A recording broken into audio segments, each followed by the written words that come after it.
Meeting of the Southwest Licking Local School District Board of Education to order. It is September 15th, 2022 in the Board of Education meeting room.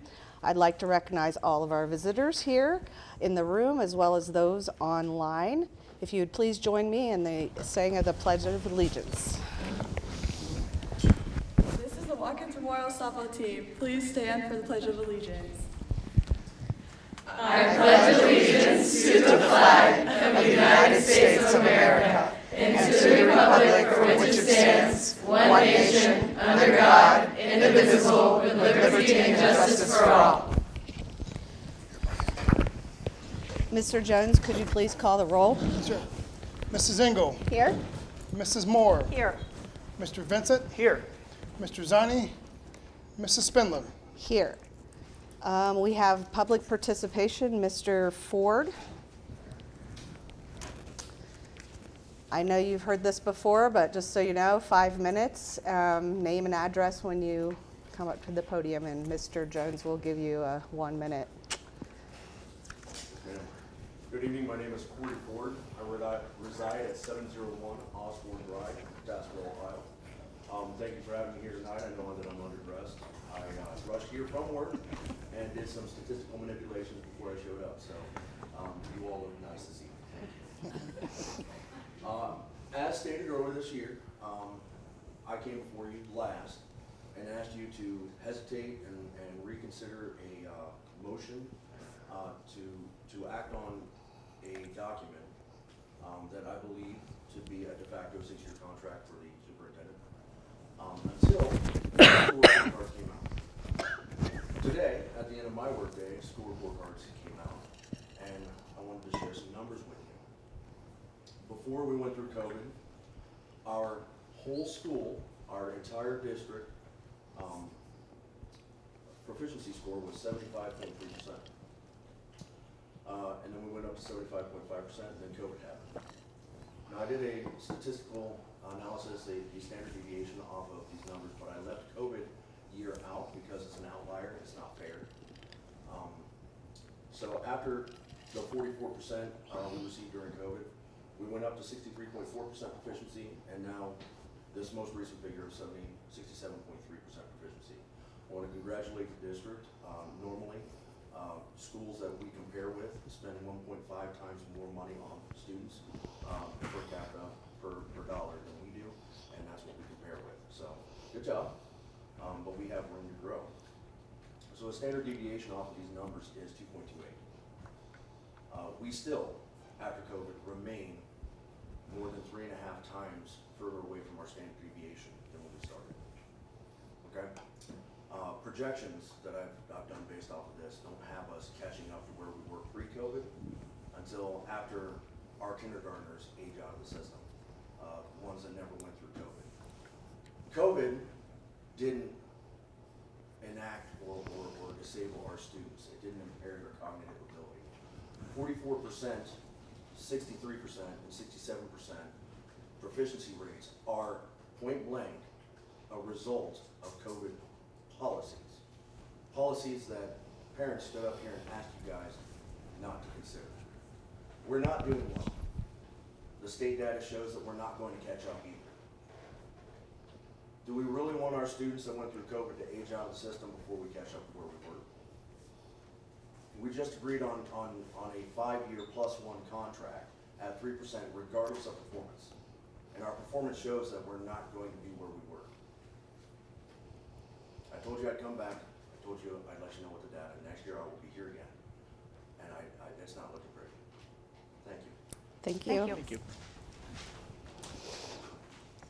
Item F, adoption of agenda. Motion to approve. Second. Adopt. Mr. Jones? Mrs. Moore. Yes. Mrs. Engel. Yes. Mr. Vincent. Yes. Mrs. Spindler. Yes. That motion passes. Item 2A, Jeff Rothweiler and Brian Addis with the Pataskala Public Library are going to present regarding library expansion renovation with Watkins Middle School. So, hello, thanks for having me tonight. I'm Jeff Rothweiler, I'm the Director of Fiscal Officer at Pataskala Library. I have Brian Addis from APG Architects here with me tonight. He's our lead architect on our project. Just to give you a little background on what we're doing at the library, we're working on a renovation for our 9,000 square foot building, and then a 7,500 square foot addition to the north into our parking lot. And then parking would move to the west. We're currently in design development phase. We hope to hire a construction manager at risk here by the end of the month and finish up design development in October and go through construction document phase. Groundbreaking for us, we're hoping will be around April. It's going to be about a 16-month project. That's what we're hoping. And they can do some of the outside work at that time. I have met with Casey and then Mike over the past month or so, and looking at a site to temporary relocate into while construction is going on at our facility. Watkins Middle School, the old middle school, has come up in conversation. We've toured it. We've looked at the facility, and we're talking about the, I guess it would be northwest end of that facility. We've got kind of handouts for you to go through what we're talking about there. Safety is very important to us. I know that's going to be your main question tonight. The safety of the students, the safety of the staff, the safety of my staff, and also the patrons going into the building. So that's going to be a fair amount of the conversation tonight. We understand as a library, any kind of structural stuff that we have to do that facility to get it up to code for the library to be able to use it, whether that be emergency lights, handicap entrance, doors, and that kind of stuff, that's going to be at our expense. So we do understand that. Custodial, we have our own custodian that could provide the service to clean that space of the facility. We would have our separate internet, separate Wi-Fi, it would be password protected. So then only our patrons, our staff would be able to use that. It would be separate from the school. And then we've also talked about changing library hours. Obviously your bus schedule, drop off and that kind of stuff in the morning. We pushed back our start time to 10 o'clock Monday through Thursday. I think that won't interfere with your bus schedule on those days. It's already at 10 o'clock on Friday and Saturday. So with all that being said, I'm going to introduce Brian Addis. He's going to come up. He has some handouts to kind of go over the space we're talking about and kind of walk you through the building and what we're talking about. Great. Thanks, Jeff. Good. I'm going to ask if you can, we're going low tech Thank you. tonight. There's two copies there. Thank you. Thank you. Thank you.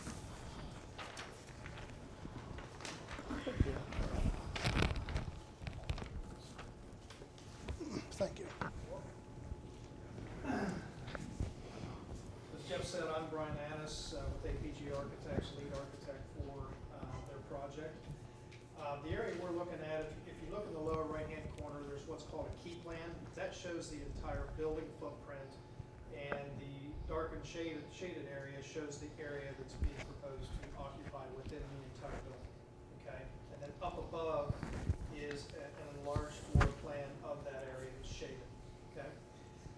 What I wanted to go through tonight is door number 1, door number 2, door number 3, 4, and 5. So door number 1 will be the main entry, and this addresses Jeff's key point with safety and security for students and school staff as well as library patrons and staff. So that'll be rekeyed, repurposed. We also have to add a handicap ramp at that first parking stall to satisfy the ADA entry and egress for the area that the library is proposing to temporarily occupy. Door number 2, that door would be locked at all times from the library side, which would be plan north. And it would always have access from the choir room, which would be to the plan south, or I believe there's a stage, and then the choir room, and then that exit door into the corridor. That egress pathway with the big blue line, that will be maintained for pathway required for school handicap access. As Jeff indicated, their hours of operation will coincide nicely with the school hours of operation, so entry and egress for handicap can still occur through that access way. Door number 3, that is in a corridor access way, and I'm working with currently right now Laura Hunt with the Licking County Building Department. We met on site with Jim Camp from the Licking County Building Department when Mike and I believe Kevin was the head custodial staff that walked through with us. Those double doors are existing, but from a security standpoint, we need to keep those locked so that we don't have cross pathway of students and library patrons. So those would always be locked, what we're proposing. They would be connected into the fire alarm system, so in an emergency situation, those doors automatically unlock. People can then egress either direction, wherever the emergency may be. Door number 4, those would always be locked, key operated, and that's the intended pathway for the handicap entry into what will remain as the school part. Door number 5, we're going to have to add cross corridor, a wall there, cross corridor doors, double swinging, one each direction, and those would act the same as door number 3, which they'd always be locked, so that we don't have commingling of students and library patrons, and they would be tied into the fire alarm system and released during emergencies. The yellow dots that I'm showing are places where we know we're going to have to add exit signs. There's also a couple locations where we're going to have to add emergency lighting as well, which going through Mr. Looking at the building department, we're aware of those locations. So, any questions with respect to how the door operation will be and how we're very mindful of safety, security, and access control for student flow as well as library patron flow? So as far as people entering in, they can enter in door 1? Door 1 will be what quote unquote the temporary main entrance for the library. Yes. Yep, that's correct. So basically, there is no access to the school whatsoever during library hours Correct. unless the fire alarm goes Unless off. the fire alarm goes off or by key. So Okay. my assumption is that Jeff would have a master key and probably Kevin would have a master key, and they could operate doors if the situation arose. But we could then talk. I have another question, but it's not related to doors. But I'll wait if you have more. That's pretty much it. Those are the only improvements that we saw that needed to be implemented in order for the library to temporarily occupy. So which rooms will they be using, or will you use? And that's This is the perfect current segue band for room. Jeff to come back in. Right as mine. Have this handout, this is just a draft of kind of the layout of how we would use the facility if we were able to occupy it. Thank you.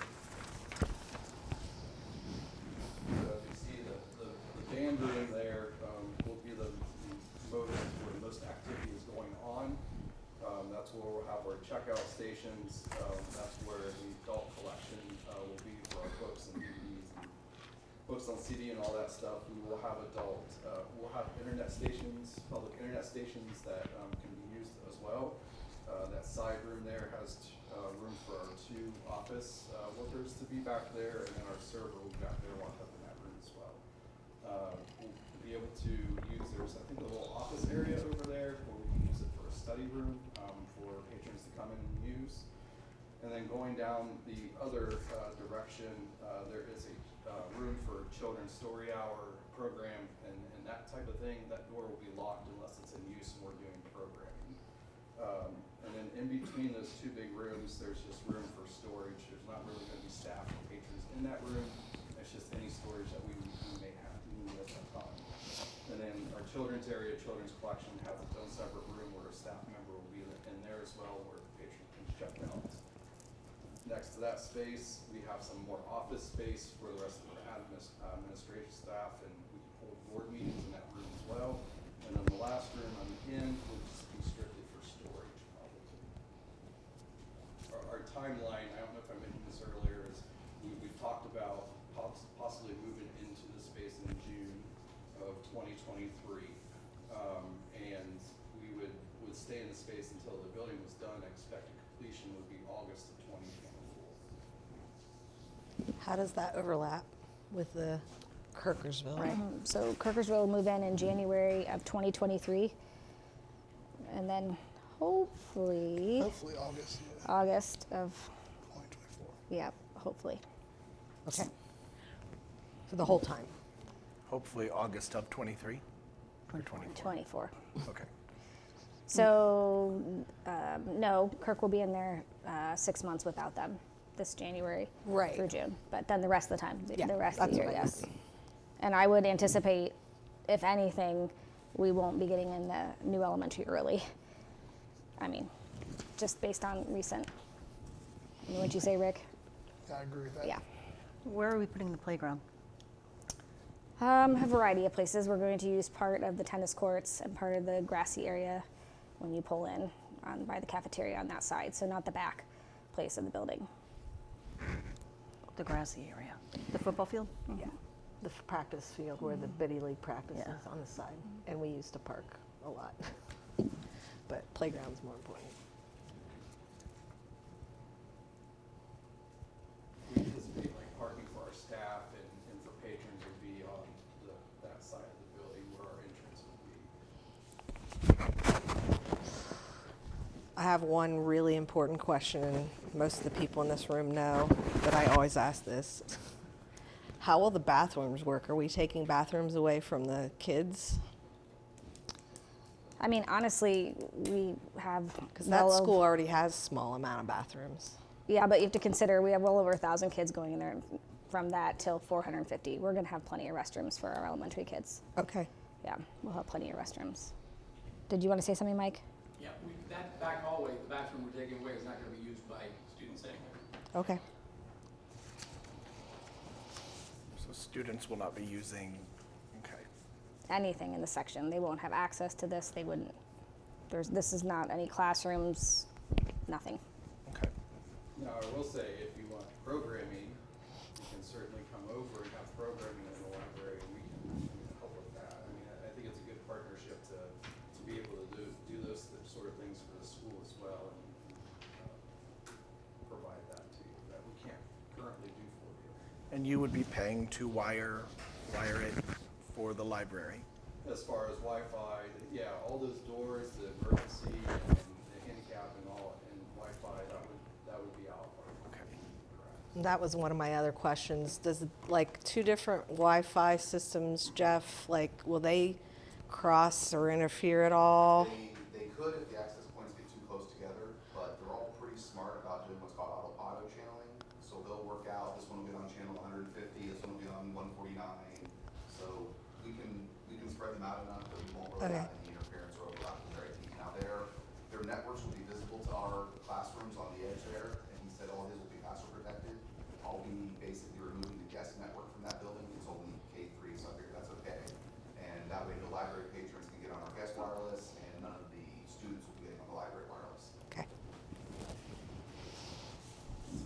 And if the board was to support this or want to pursue it, we do both share Bricker and Eckler, so we'd be working with the same legal together on a contract and all the logistics.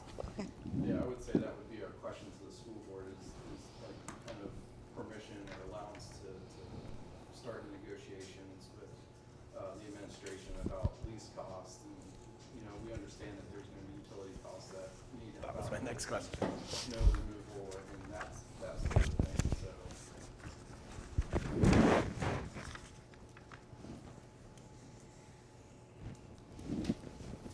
I don't have any other questions. Do you want a motion to move forward? What do I we mean, want, Rick? I think That'd that would be probably be nice, great. yes. So we can, if you're in support of it, we can begin planning together and working behind the scenes. I think my only concern now is the playgrounds. Playground? Okay. I remember back in the day, teachers would be out with children and watching. And that's the only point where patrons can have access to children? I mean, teachers still do go out at the elementary level with their kids.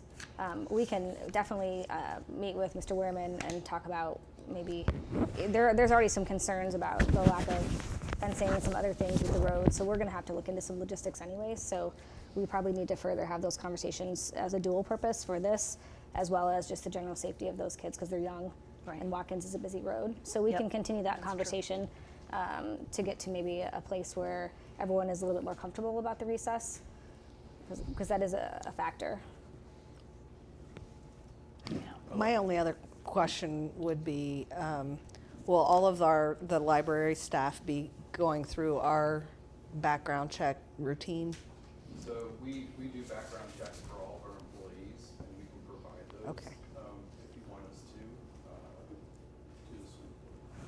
the school. We do those Okay. when they're hired. Okay.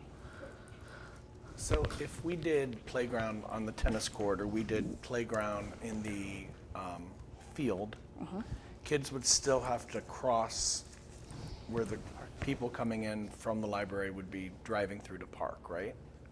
Yes, unless we only allowed them to come in on the side in front, Okay. in the middle school, which is a possibility. I don't know, have you guys talked about traffic patterns, Mike? We have talked about traffic patterns. I mean, the way, because they're gonna use the north cafeteria only, Okay. okay, where they're currently using right now. So kids for recess would probably exit out that north door, and the thinking is we would quadrant off an area of the current football practice field. And that would be to the east of where the library and library patrons would be parking and entering. So we could do some different things. The thing is, we're not going to have an extensive traffic problem there because it's going to be an elementary school. And the middle school is going to be on the other side. Pick up and drop off will be happening there. Student athletes will probably take entrance 3 currently.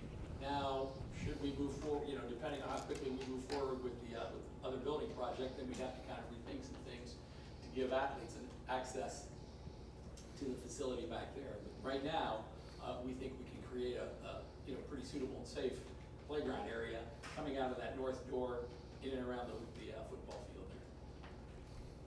How would we differentiate if there was a fire alarm in the library versus the elementary? We're probably in the same building, so I think the whole building would have to back up. We'd have to go back through the whole building. Yeah, I think regardless of where the fire was, I think we would all have to.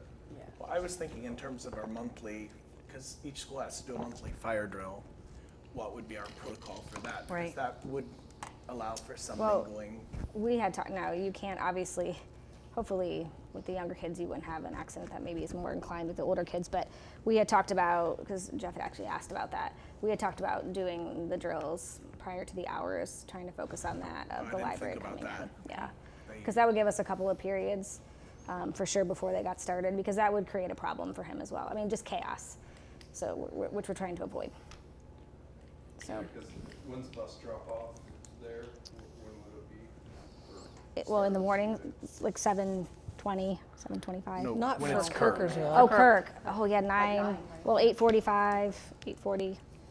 So Yeah. we would come in, open up the facility. I mean, my staff would probably be coming in around 9:30 and then open it up to the public at 10 o'clock. So it does give a little bit of window there to do those fire drills and things.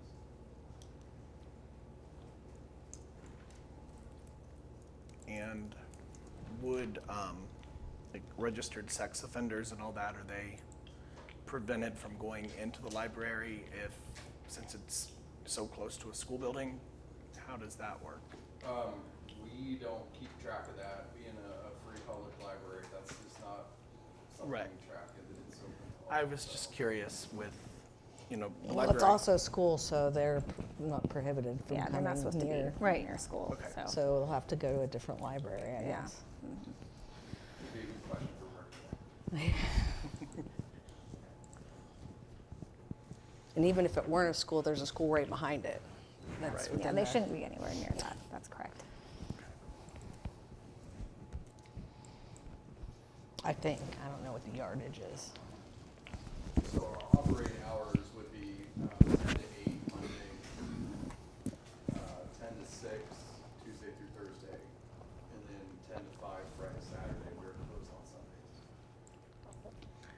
have your own custodial people? Okay. And that wouldn't cause us What any did he say? contractual I, issues I don't with believe so, but hours? we haven't, Saturday is 10 to we 5. haven't involved legal Monday yet through Friday. until Okay. we had He this said Tuesday meeting through to even see Thursday, what the 10 board to 6, thought. and And then Friday and once Saturday would be you the guys Friday. decide, then we'll go ahead and start working with legal, Okay. which would obviously advise us as to the contract.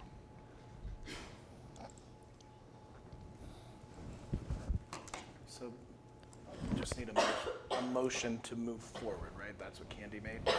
Right, we're not, Okay. But this is not set in stone? correct. Okay. This is just to Further the conversation? yeah. Further the conversation with Bricker and Eckler on everyone's behalf.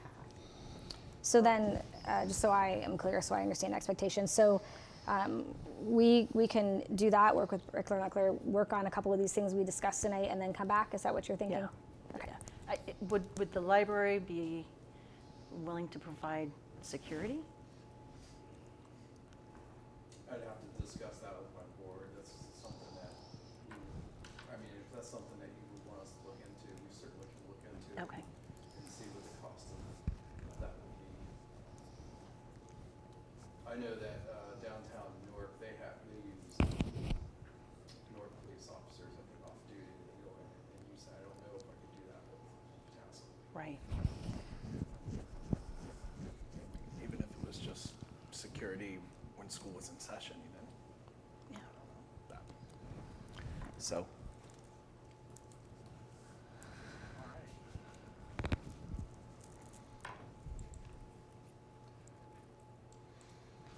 So I still need some questions answered, but I will make a motion to at least we further discussion and see where this goes. I'll second it. Okay. Any more comments or questions? Mr. Jones? Mr. Vincent, Yes. Mrs. Moore, Yes.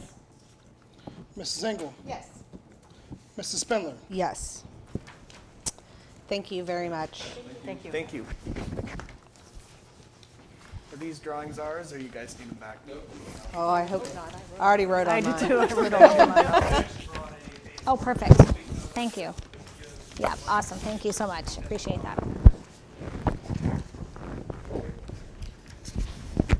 Okay, item 2B, continuous improvement plan for Watkins Middle School and Watkins High School. Before Mr. Ball and Mrs. Latterwood come up to go through the process a little bit, I just wanted to say a couple of things that it is report card season, so everyone's going to begin looking and talking. I just want to say a couple of things in terms of what we do. The biggest thing and the most important thing we do is educate kids, and our job is to maximize the capacity of every student in this district. We want kids to be literate. We want them to be collaborative, communicative, work, and critical thinkers, creative. And the only way we do that is through the process of teaching and learning. So what we've done this year is we're focusing on two specific areas for improvement plans. One is student learning, and the other is the student experience. Our student learning focus areas is going to set expectations for student growth. And we're going to we focus on growth rather than achievement. Achievement is a byproduct of growth, and it's a point in time among all our students and our student groups.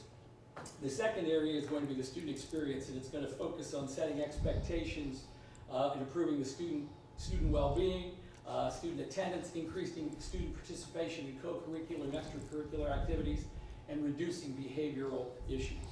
So each building will come up and present their ideas right now. The middle school and high school this month, and next month we'll do the intermediate and the elementary. So Mr. Wall, we'll begin. Thank you. Good evening. As Mr. Tanchevsky touched on, we were tasked with coming up with a variety of strategies here that connect to our district mission and vision. And as you'll hear from Mrs. Latowitz as well, all of our goals are aligned in terms of across each building. And so how we get there may be a little different just based on our action steps. So as we started the year this year at Watkins Middle School, we talked about how we can transform the educational experience for kids, and kind of with a mantra, we were going to do this brick by brick, which was fitting considering we're moving into a new building. So, a lot of what you're going to hear in terms of some of these strategies was really focused on how we can kind of drill down and really, build up, where students have gaps and where needs exist. As we reflected on the year last year, I know the grade card's already been talked about a little bit. In terms of some of our wins or things that we felt pretty good about, we had a lot of great growth with our 6th grade math. We were able to expand a lot of our student elective options, to include more arts. Our ag program, our theater program has expanded. We've worked to re-engage our community and students following the pandemic in a variety of ways. And our student 8, or Science 8 science scores also were very, very, very solid and improved. We know we've got a lot of work to do too. We know that in Algebra 1, we have to make some strides there, and so we're making some steps there to improve there. Like many school districts and buildings as a whole, we know we have to work to reduce student discipline. Our plan is reflective on that. And then, we are looking instructionally on how we can continue to boost and engage students, through a variety of instructional practices. So a couple shifts we had, to start out this year. We looked at our daily schedule and tried to amend it in a way that was going to create more equity and flexibility for students and teachers. And so I believe that we've started down that road. We had some bumps in the beginning, in terms of trying to make sure that things were flowing the way they were supposed to. But I think now that we've made some of those adjustments, it's been a good thing. Again, we've been able to expand elective opportunities thanks to our district office support. We were able to hire a 3rd art teacher, so pretty much every 6th grader coming into that building automatically is getting some exposure to art, or will at some point, as they progress through our 3 grades there. And then, of course, our ag program has now been expanded building-wide too, whereas last year was more of a partial day thing. So as far as our strategies are concerned, you can see them listed up there. I won't read them directly to you, and I'll try to summarize as we go through some of these steps. So our first strategy there, in terms of use of high-quality student data to assess the impact of student learning there, we really wanted to focus very much on our structures and our processes, and to ensure that we put these in place and make sure that they're shored up. That way, as we progress through the year, we can continue to support kids. You'll hear a little later about our focus block, which is kind of what we used to refer to as E&I. We'll talk about how that kind of uses that high quality data to provide more targeted intervention. But we want to make sure that when we're going through our teacher-based teams or TBTs, that they align to what our DLT and our BLT all the way down are doing. So we really, when we talk about process, we're trying to make sure that we're following those structures. In terms of collaboration and so forth, we've actually publicly when I say publicly, within our building, we've shared out a lot of our meeting notes in hopes of gleaning ideas from different departments and different grade levels. Like I said, just ensuring that our structures and procedures are in place there. For our second strategy, in terms of identifying achievable goals and focusing on instruction, we kind of mandated this year that each staff member have 2 professional growth goals. So the first goal is obviously a personal goal. For returning staff, that would have been based off of feedback that they had last year, and trying to develop goals that are appropriate to their individual strengths and areas for growth. And then we have a building-wide goal focused on project-based learning, and that's where that student engagement piece comes in. We are partnering with the PAST Foundation, who did a lot of our humanities training. They are coming in and they are providing several professional development series meetings where teachers are analyzing how to delve into project-based learning and how to look at instruction through a different lens.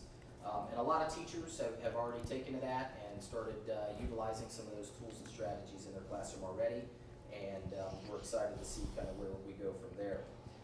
In terms of the district literacy initiative, I know with our language arts department actually not just language arts, but every department, we're focusing on vocabulary and how we can front load vocabulary. We're having discussions about where we can improve instruction in that area, and how it ties into our district literacy initiative. And we want to make sure that we're a strong connective tissue between what happens at the intermediate building and leading up into the high school. Again, that goes back to our focus on front loading of vocabulary, so we're working through those strategies right now. For our third student learning strategy, in terms of identifying instructional strengths for programs and classrooms through root cause analysis, again, I reflect back to our idea and our focus to make sure that we're implementing things with fidelity. We've set up processes where we do our data pools and make sure that we have every piece of data that we need in order to make informed decision. One of the first things we did was develop something, as I said, that we've called Focus, which means follow one course until successful. And in that focus block, throughout the week, we have a set schedule that we follow. Part of the beginning of the week, we focused on community building, and for right now it's 3 days a week, but as we progress through the year, it'll go at minimum to 2 days a week. Kids are placed in a focus block based upon some sort of targeted intervention. So it could be something associated with language arts, it could be math intervention. We're also offering enrichment opportunities during that time as well. We were also doing some targeted intervention for behavior and executive functioning skills too, to help build some academic supports for kids, to help them with organization, time management, things of that nature.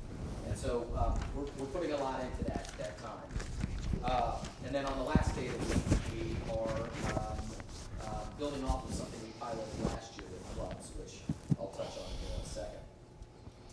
So I'm going to transition over to our student experience strategies. The first one there, explore and expand student opportunities for extra and co-curricular activities. When I took this job last year, I think I really talked a lot to students, or to staff specifically, about trusting in teacher autonomy and making decisions about what's best for kids because they have that direct connection with them there. And as we've done that, we've tried to expand kind of the role that teachers play in terms of decision making in the building. So last year we started with teacher committees. One of our 4 meetings of the month basically is dedicated to this. And these teacher committees are all driven by staff. We have a PBIS committee, obviously, which is mandated, but we've given the PBIS committee additional time to meet and organize, because 30 minutes a month is great, but we probably need to do a little more there. So they continue to meet. We have a staff morale committee. We have a social emotional learning committee. We have also event nights that we've set up, so teachers that are on those committees. We have a math night, science fair, field day. We started a craft bazaar last year that was connected to our art show, and we've tasked them with trying to roll that into the first semester too. So now we're doing 2 events with that craft bazaar throughout the year. And then we developed last year our diversity, equality, and inclusivity committee as well.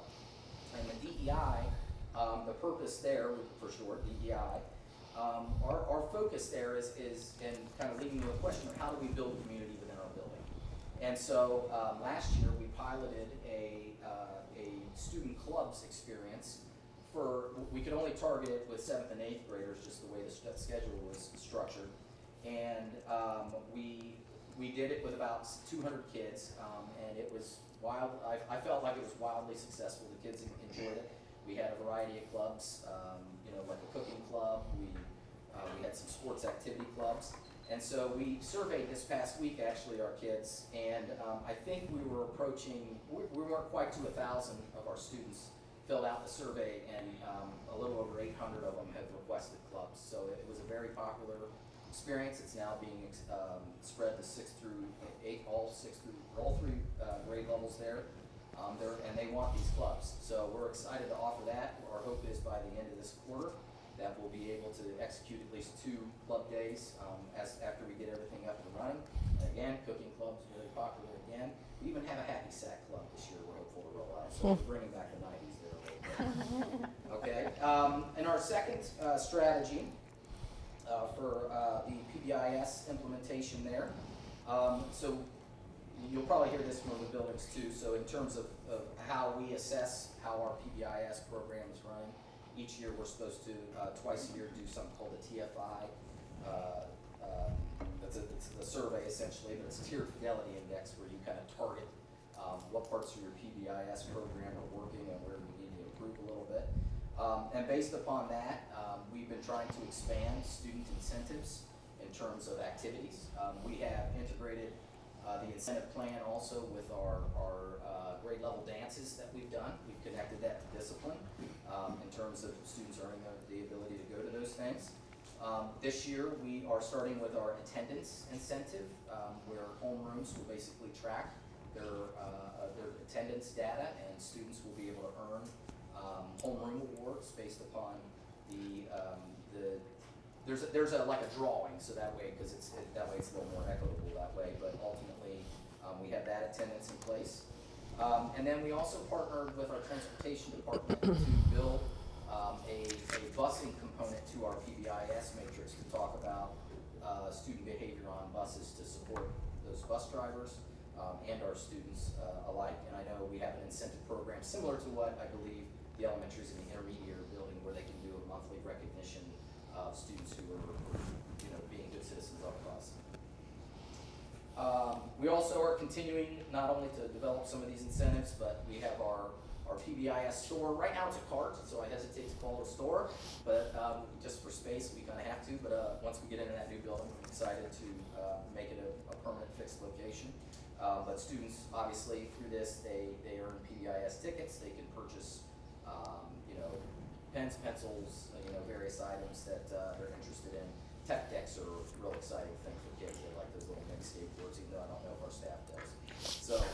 So a lot of good things there. And then lastly, focusing on building basic core strategies, instructional practices, and early intervention. I've already talked about our efforts with our focus block, which provide intervention to a wide percentage of our students.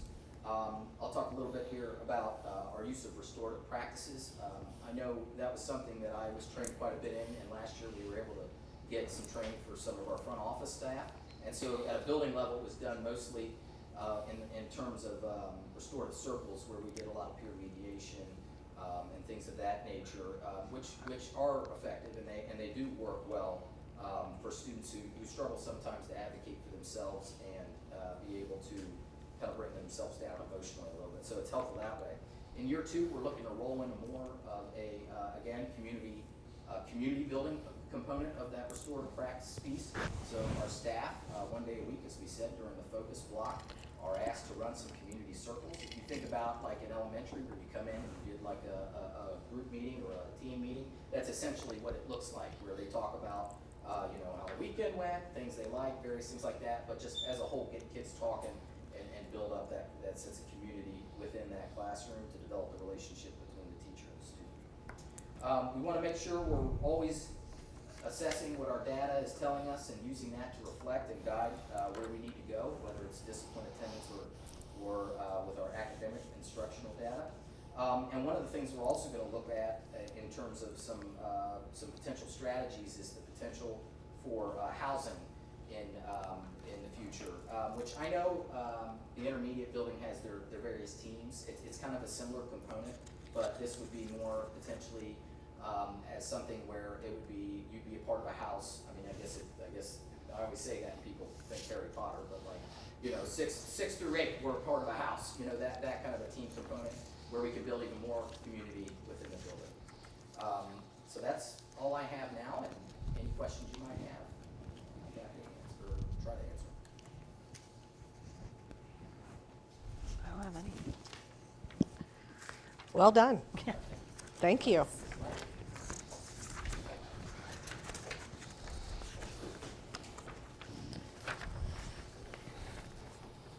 As Mr. Tanchevsky noted, our continuous improvement plan is directly linked to the district's strategic plan. This plan represents a multi-year process with strategies and action steps rolling out over time. And in this way, we can focus on doing a few things really well. To start, I'd just like to do a quick review of last year's data. In the area of AP courses, in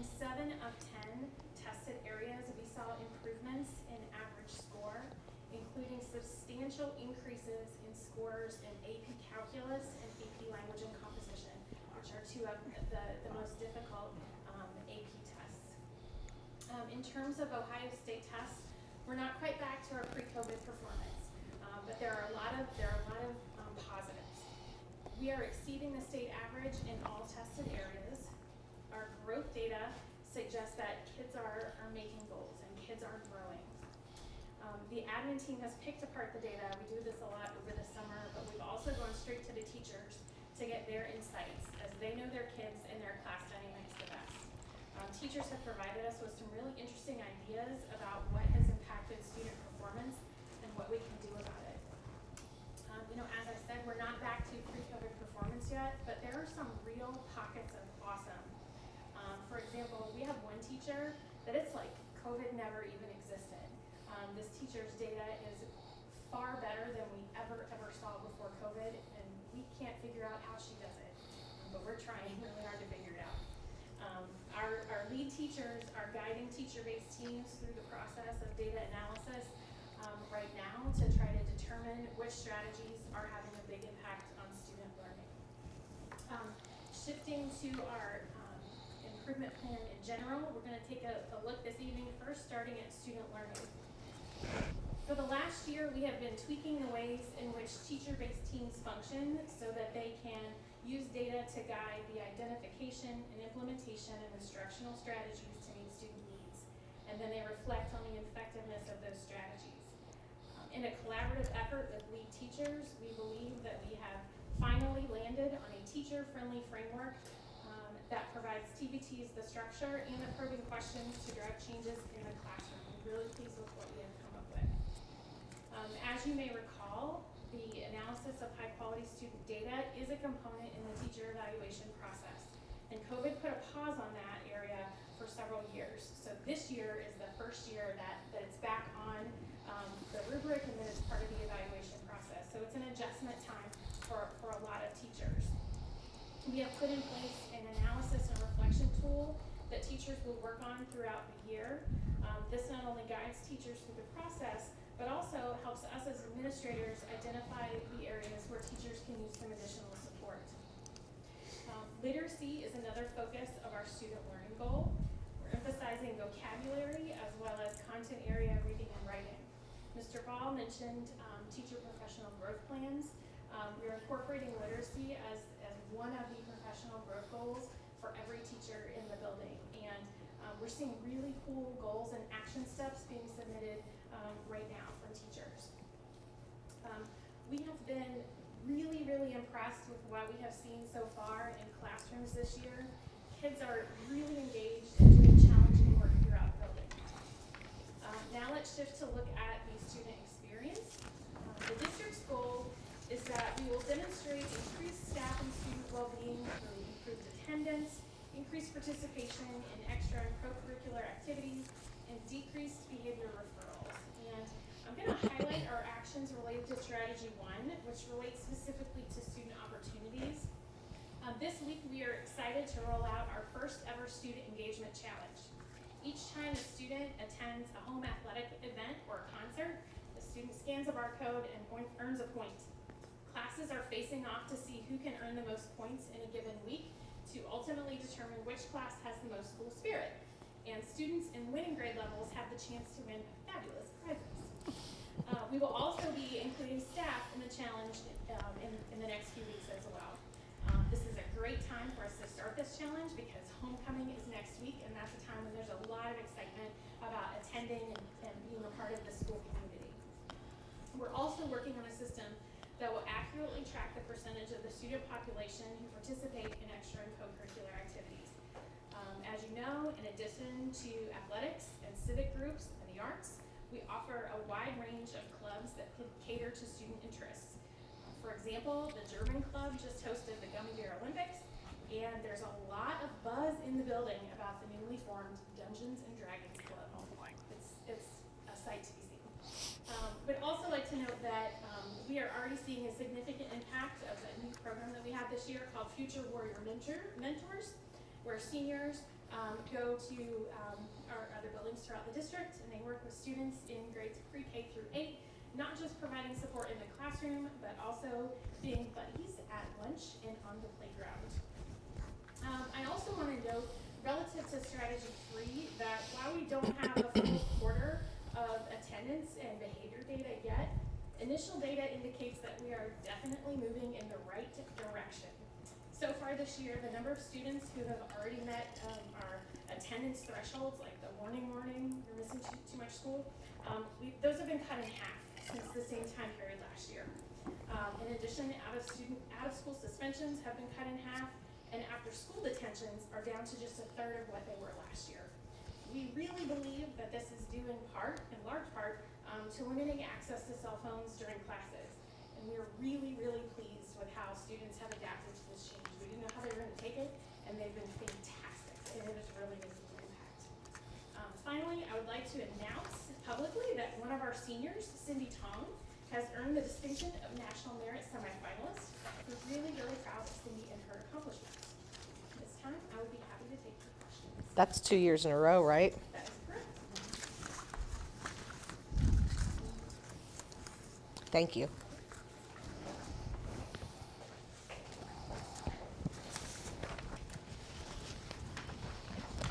All right. Item 3, request to speak on agenda items Teamsters Local 413, Southwest Licking Education Association. Would you like me to come up further? You can, you have to, the online people can't hear you if you're not on the microphone.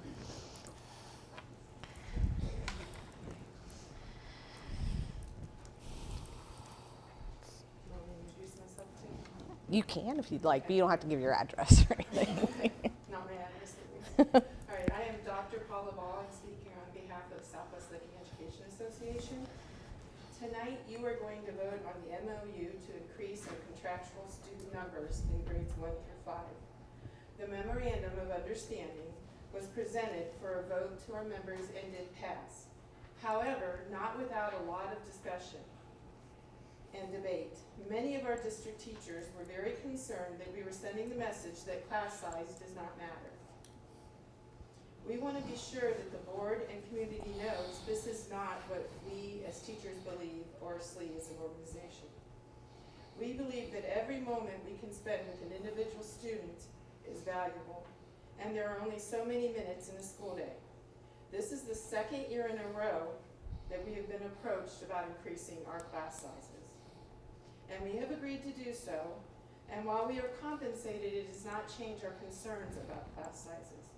We are asking the district to create a plan to address the influx of students now, so we are ready next August. We are concerned that a solution not involve split classrooms, as we have had in some classrooms for the last few years. We are opposed to split classrooms which involve 2 grades of students in one classroom. The split grade level classroom was not contemplated when class sizes were set in our contract. And we are concerned that those classrooms require a teacher to teach 2 different grade levels and 2 different curriculums at the same time. We already know that we are growing and will continue to grow, and many of our class numbers are already at or near the maximum number of students for a classroom. Therefore, we cannot wait until it happens that we are over by 1 or 2 students, but we must start to plan ahead. It becomes not a matter of just 1 or 2 students, so we shouldn't hire a teacher. It becomes a matter that those class sizes could have been a few under. The contract intended that to be the maximum we would ever reach. Therefore, we are asking the school board to please plan now to assure that next year, class sizes will meet contractual obligations for class sizes. Students will be taught with their grade level peers. Thank you for your consideration. Thank you. Thank you. Item 4, approval of minutes from the August 18th regular board meeting. Motion approval 4A. Second. Mr. Jones? Mr. Vincent, Yes. Mrs. Moore, Yes. Mrs. Engel, Abstain. Mrs. Spindler. Yes. Item 5, financial report. Motion to approve. Second. Discussion, Mr. Jones? The executive summary for August 31st. We still have our estimates in yet. We're hoping to have those in this month or definitely by October, but just comparing year over year, our revenues are significantly higher, about $1.4 million higher than last year at this point, and our expenditures are about $600,000 higher. So we are obviously going in the right direction at this point. Obviously, our income tax was a lot higher than we expected there in July, but it's still early in the fiscal year, and once I get estimates in there, I have a better feel how we're running, but nothing really out of the ordinary for revenue and expenditures for the fiscal year to date.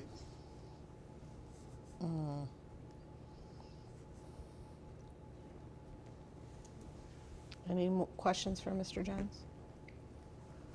Mr. Jones? Mrs. Engel, Yes. Mrs. Moore, Yes. Mr. Vincent, Yes. Mrs. Spindler. Yes. Item 6, personnel consent calendar. We have A through J. Motion approval A through J? Second? Anything to note? There's nothing substantial, no. Okay. Mr. Jones? Mrs. Moore, Yes. Mr. Vincent, Yes. Mrs. Engel, Yes. Mrs. Spindler. Yes. Item 7A, approval of volunteers. Motion. Motion to approve 7A. Second. Mr. Jones? Mr. Vincent, Yes. Mrs. Engel, Yes. Mrs. Moore, I would just personally like to throw down, no! Abstain. Mrs. Spindler. Yes. Item 7A, Mr. Moore has been approved. Business. You know, that makes me parentless, you know, single parenting. Business items 8A through E. Can we take these all together? Yes, No. I believe. it'd be Okay. Motion 8A through F? Second? And just to open the discussion, there are some policies on here that we are repealing because we're just doing a cleanup of our policy and found that we had some duplicates. OSBA sends us at least quarterly, I think, maybe monthly updated things, and we did the committee met last week and we had some cleanup, so that's why you see some policies on there that are being taken off. And I think for first reading, I don't think there's anything that significant. It's cleaning up some language from Ohio High School athletics, the safety plans. A lot of it is rearranging of language, adding a few different verbiage in there, and then changing the parent to support organizations for the one policy. So nothing too significant. The F is the JEDS Z board, and it's one of those, and it will actually, the appointment will come from the city of Newark after. That's where the actual official. Okay. Do you want to address C or D, Rick, or is there anything to say? C is a contract with the Education Service Center for one of our students, just one student? Yeah, just one student there to provide services for the student. D is professional service agreement. We had this gentleman last year help us with our all-new HVAC system, the engineer from Four Seasons. He spent time training our staff, and we got Edna opened up this year, the new high school, middle school opening up. We believe it's advantageous for us to keep him on for another year, to keep training our staff, helping these learn these new systems so they run very efficiently. And then E, the MOU that Dr. Ball spoke about. So this is an agreement for our K through 5 teachers. Currently, we're sitting at 6 over in one grade level, a fifth. The administration does look at numbers every week, all summer long. Unfortunately, we cannot predict what August brings. And August brings an influx of enrollment as well as withdrawals. And so we hired 9 additional staff members this year, part for growth, well, mostly for growth. And we do continue to watch those numbers and evaluate whether we need to hire a teacher. Unfortunately, we can't hire a teacher when we think we're going to need something in one grade level, or we'd be hiring across the board. We have to kind of wait to see how it rolls out. If we hit number 7 in 5th grade, which obviously we're close, we're at 6, we will post to hire a teacher. There is great concern based on the postings we had late in the summer, if we will have applicants at all. And that's just the reality of where we're at right now. So we'll have to cross that bridge when we get to it. But we absolutely watch numbers, we watch them daily. Dr. Moore created an amazing platform that produces every morning that allows us to monitor all numbers across the district. So I want to touch on that. Is it still changing a lot? A little bit. We have some kids that are unenrolling to go to digital, not our remote, although our remote kids have also gone up as well. And we've had some movement kind of late in the game, so a little bit.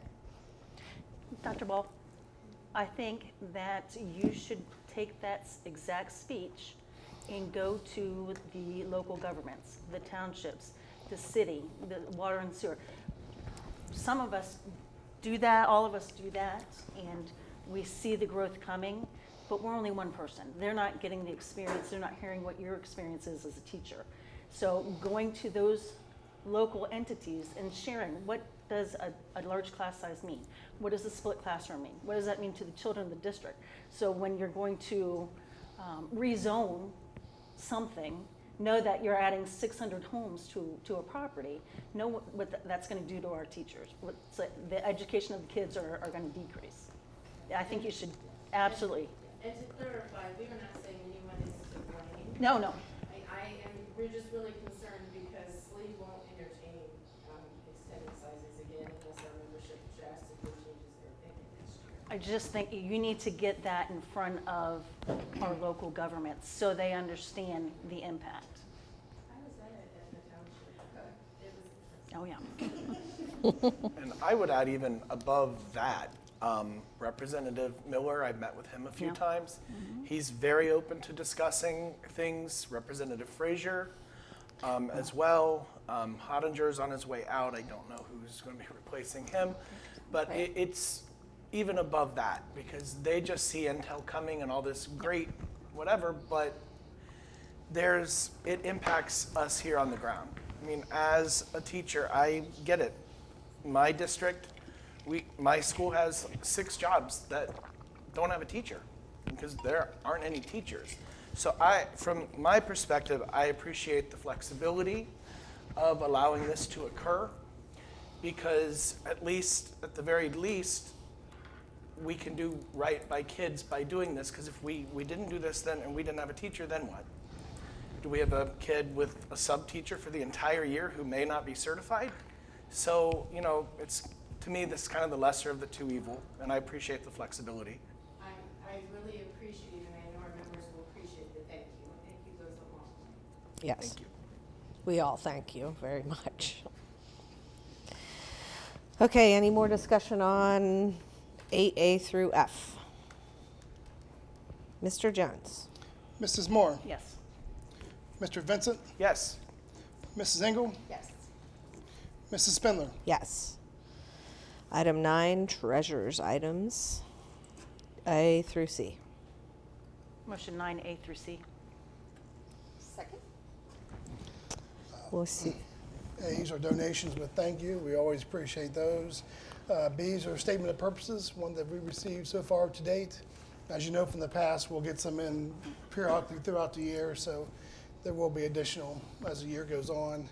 And then C is then now certificates. We had quite a few this time where timing of purchase orders or late invoices came in, so obviously we asked the board to approve all those. I have a quick question on the statement of purpose. Yep. I thought we adjusted the high school yearbook so they wouldn't have to do this. They still have an activity account that, that okay. pays for the. It doesn't come out of the principal's account anymore. No, this is okay. no. Sorry, I was confused. Nope. Any other discussion? Mr. Jones? Mrs. Moore? Yes. Mrs. Engel? Yes. Mr. Vincent? Yes. Mrs. Spindler? Yes. Item 11, request to speak on non-agenda items. Teamsters Local 413. Hey, skip me. Wait, you skipped Casey. Oh, I skipped skipped me. Dr. Perkins. I mean, I don't talk as much as I'm proud of Rick, you. so Keep wait a minute here. Like, what the heck? We were all okay with that. Keep going. Sorry, item 10, superintendent's items. Okay, thank you. You're welcome. Just a couple of things I want to talk about. One being the grade card. Obviously, that was released today. Dr. Moore and Mr. Tanchevsky will come back next month with a more extensive presentation, but I just wanted to highlight some of the good things. I shared this with the staff today in the district as well. Number one positive that I love and I think collectively we like is that they've changed from the letter grades and to the stars. I feel like the letter grades, you say a C is what you're aiming for, but in the education world, that's not what teachers think about or what educators think about. So I think the star is a much better reflection on the data and what those report cards mean.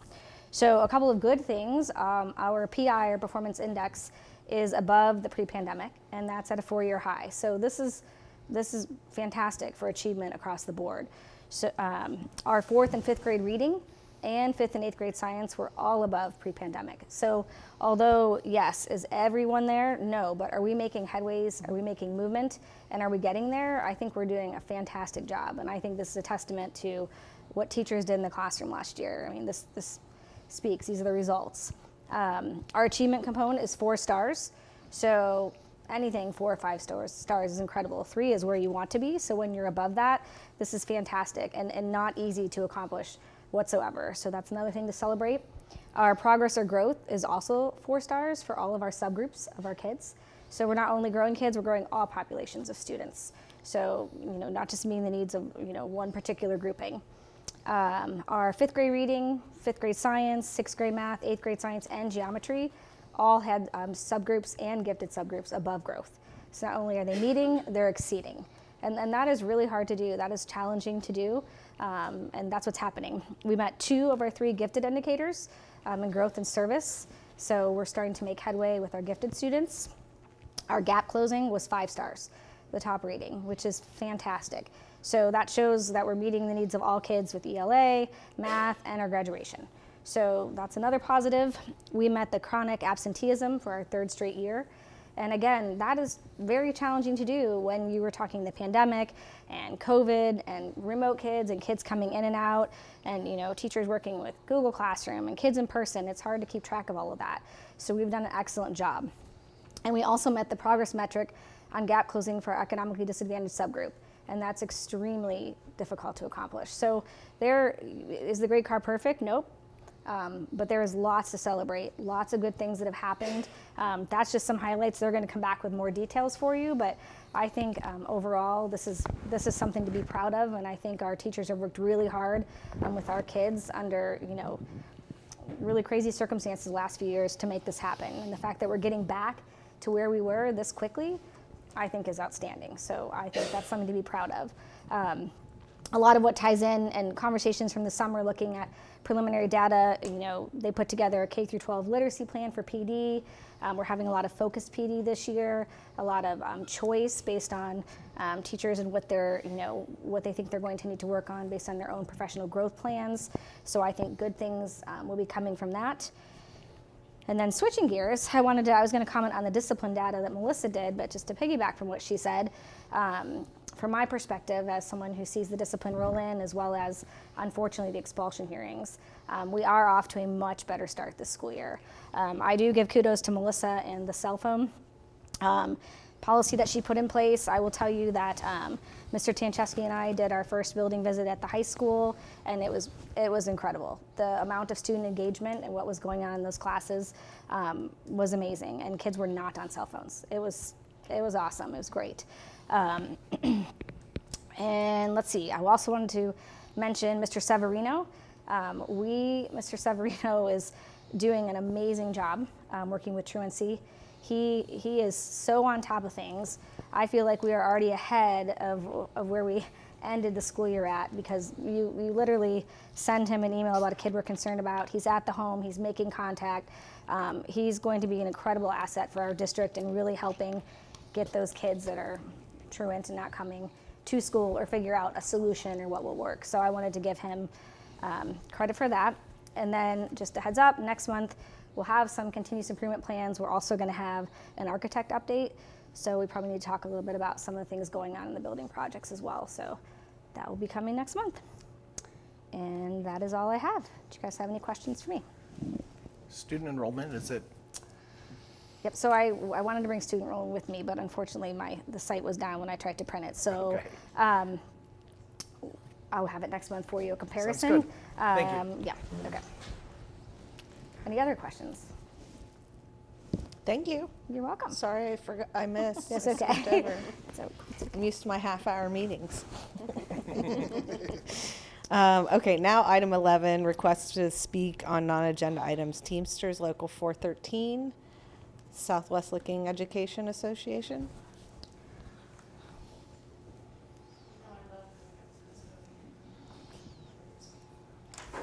All right, Mrs. Spindler, you broke some parts back there because you probably don't remember, back in the day, we would do a friendly bet. Oh, I remember. So I saw some people verbally like, and all of a sudden, Casey had to speak. Sorry, I felt like I was fairly quick. Okay. You were. Okay. The problem is I also heard some comments that I forgot how long Jared talks.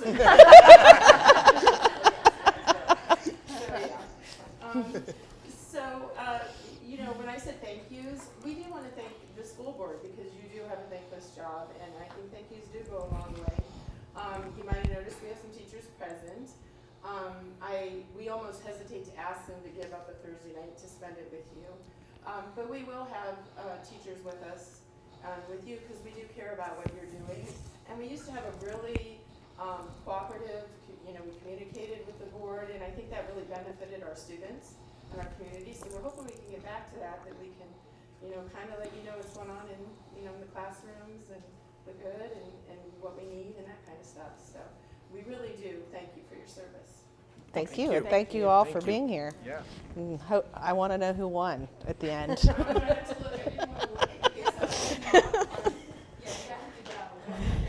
Okay.